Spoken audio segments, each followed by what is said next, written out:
rutahizamu w'ikipe y'igihugu y'u Rwanda Amavubi Mugisha Gilbert ukinira ikipe ya APR FC yasabye anakwa umugore we Mpinganzima Josephine. Ni umuhango wabereye kuri Romantic Garden tariki ya 30 Nzeri 2024 nibwo Gilbert Barafinda yari yambitse impeta umukunzi we Mpinganzima Josephine. Nyuma gato tariki ya 25 Ukwakira 2024 Mugisha Gilbert yahise ahamya imbere y'amategeko y'u Rwanda we na Mpinganzima ko bagiye kubana nk'umugore n'umugabo. Uwo muhango wo gusezerana imbere y'amategeko wari wabereye mu karere ka Gasabo mu murenge wa Kinyinya.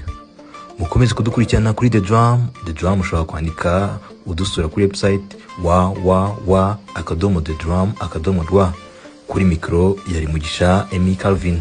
Ushobora no kudukurikirana n'ahandi hagiye hatandukanye, hari YouTube ndetse na social media yacu nka Facebook ndetse na TikTok.